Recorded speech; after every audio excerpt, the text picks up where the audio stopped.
IUI होता है intra uterine insemination. इसमें स्पर्म को जो रहता है, सीमेन जो रहता है, उसमें से लिक्विड को हटा दिया जाता है और जो कीटाणु सीमेन के अंदर में रहते हैं वो स्पर्म उसको अलग कर दिया जाता है और अच्छे स्पर्म को चुन के हम लोग यूट्रस में डाल देते हैं, बच्चेदानी में। इसीलिए इसको इंट्रा यूटेराइन इंसेमिनेशन बोला जाता है। ये इनफर्टिलिटी के ट्रीटमेंट का एक इम्पॉर्टेंट स्टेप होता है। नॉर्मली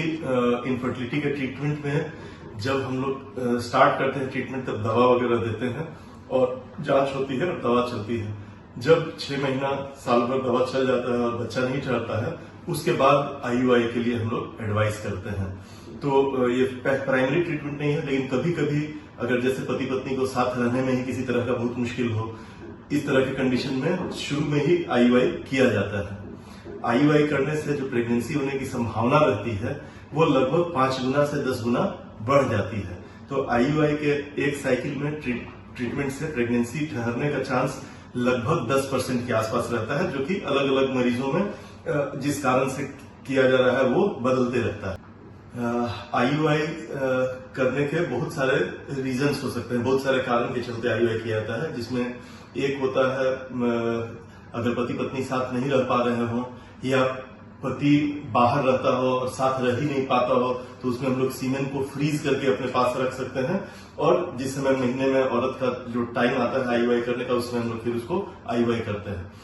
दूसरा जो कारण होता है जिसमें कि हम लोग को कोई कारण नहीं पता चलता है कि आखिर बच्चा ठहर क्यों नहीं रहा है, जिसको अनएक्सप्लेन्ड इनफर्टिलिटी कहते हैं या अकारण बांझपन कहते हैं। इसमें भी दवा चलाने के बाद अगर बच्चा नहीं ठहरता है तो हम लोग IUI करते हैं।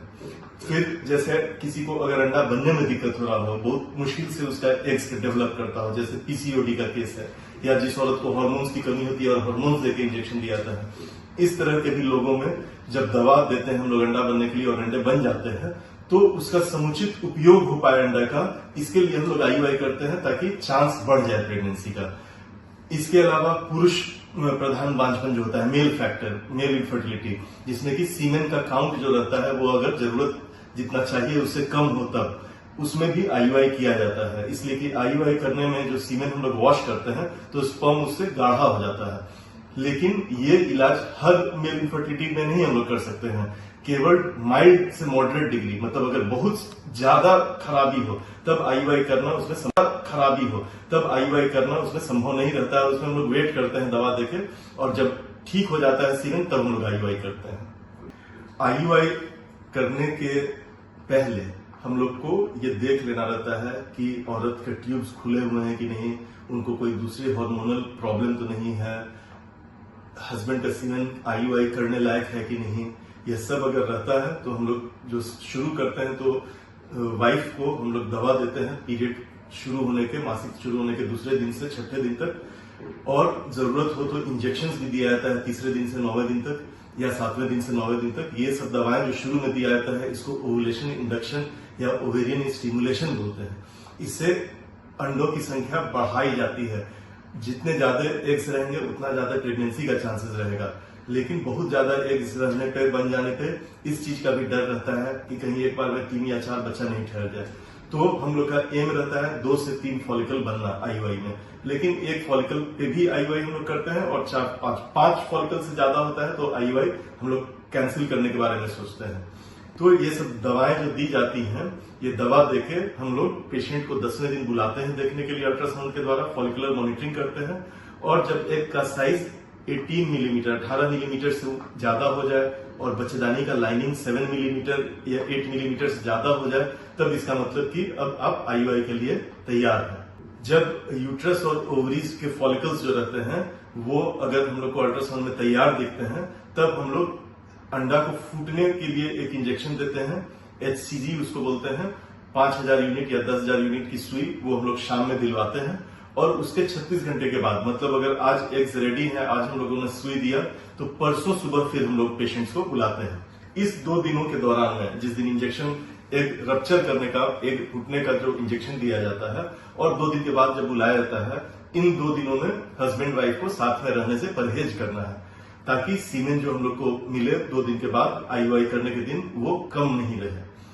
IUI के दिन मतलब आज अगर इंजेक्शन पड़ा तो एक दिन छोड़ के दूसरे दिन सुबह में हम लोग फिर बुलाते हैं पेशेंट्स को और हस्बैंड जो है अपना सीमेन देते हैं।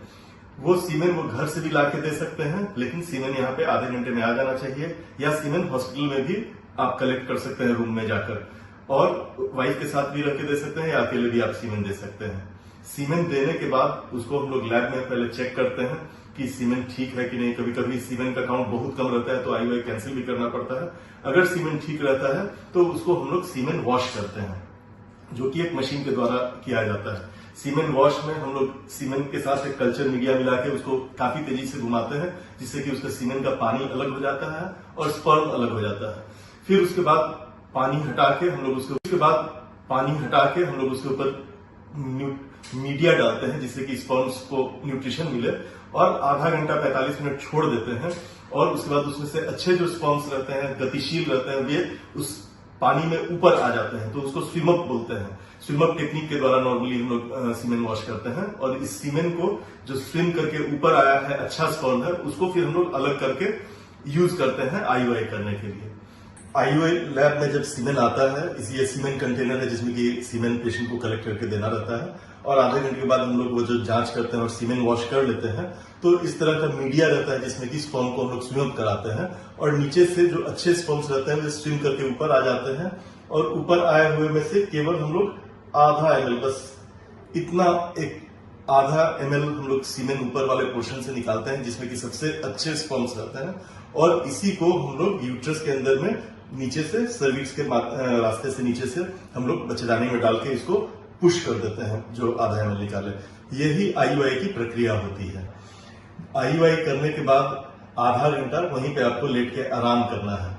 और आधे घंटे के बाद आप उठ के जा सकती हैं। बहुत लोगों को लगता है कि उठने से वो सीमेन बाहर निकल जाएगा या पानी जैसा आया, तो जो भी सीमेन रहता है वो वॉश करने के बाद हम लोग यूट्रस में डालते हैं, वेजाइना में नहीं डालते हैं, मतलब योनि में नहीं डालते हैं, बच्चेदानी में डालते हैं। और उस योनि में जो सीमेन रहता है वो आधे घंटे के बाद सब स्पर्म मर जाता है, लेकिन यूट्रस के अंदर जो स्पर्म जाता है वो